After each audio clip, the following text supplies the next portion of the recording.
Hello and welcome to this quick video on the persecution of minorities in Nazi Germany. So what we're going to look at here is how non-Aryans were persecuted once Hitler was able to come to power.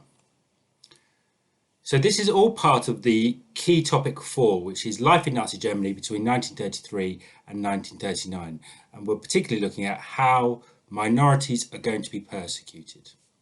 So we'll start with some key words, and one of those key ones is persecution. So that means the hostility and ill treatment, especially because of race, political or religious beliefs. Anti-Semitism, which is that particular hatred of Jewish people. Eugenics, which is excluding people or groups judged to be inferior. So they believed that anyone other than an Aryan was inferior. And lastly, we're going to look at Kristallnacht, which is the Night of Broken Glass in 1938. So that was quite open violence towards Jews within Germany. So a quick summary of what we're going to look at. We're going to look at the Nazi racial views, the policies of persecution, increasingly severe treatment of Jews, so from 1933 onwards, and how the Nazis used anti-Semitic propaganda.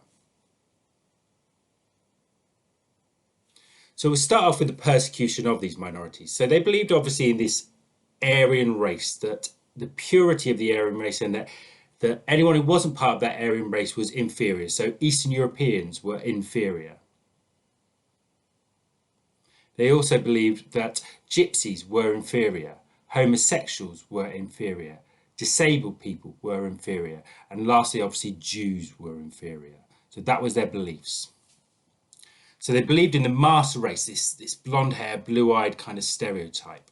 So some races were Untermenschen or subhuman.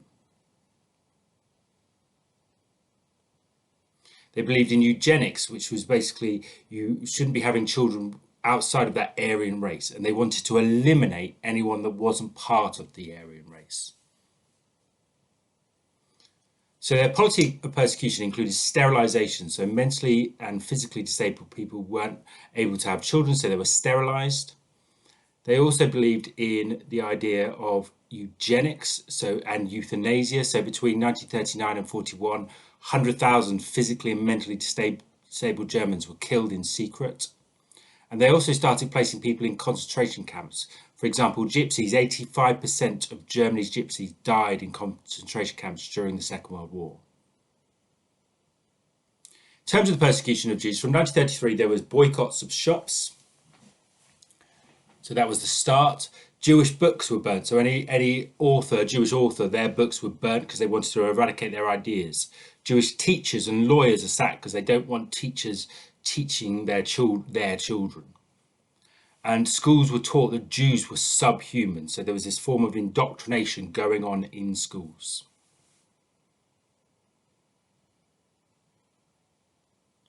They used propaganda to infiltrate these ideas. So particularly with Jews, they always associated them with money because Germans didn't have money. So Jewish people had money and they were the scapegoat.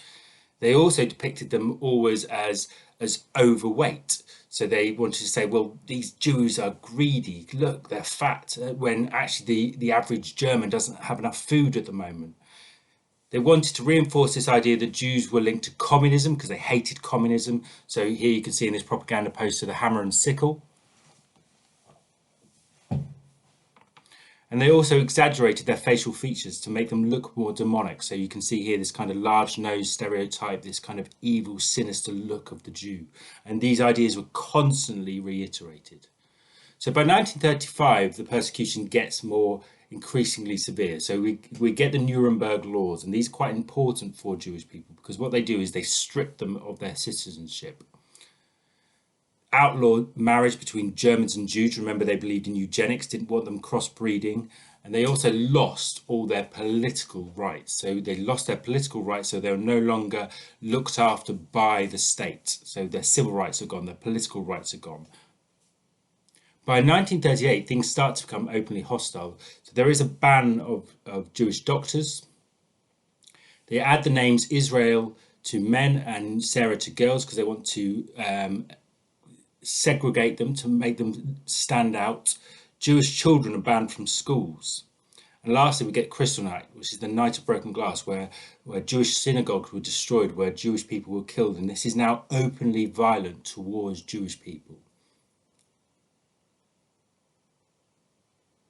By 1939, they're forbidden to own businesses, so they can no longer own a business. Even little things like banned from using the radio.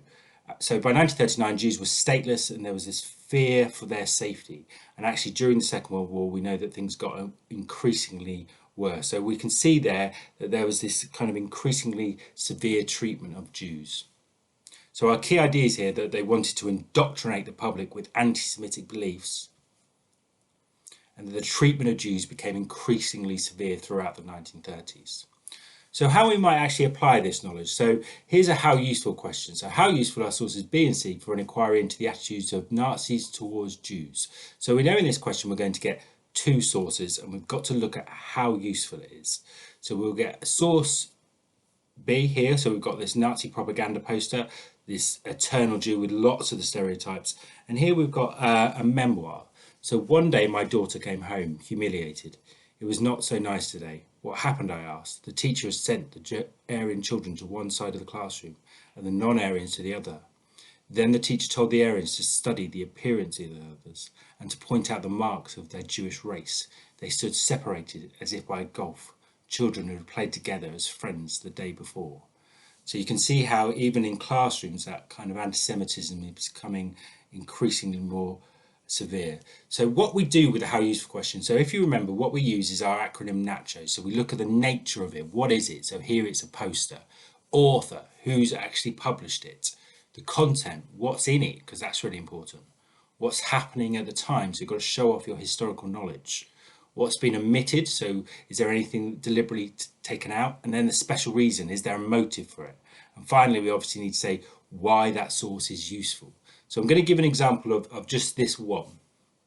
So here's this poster called The Eternal Jew. So first we start with the content.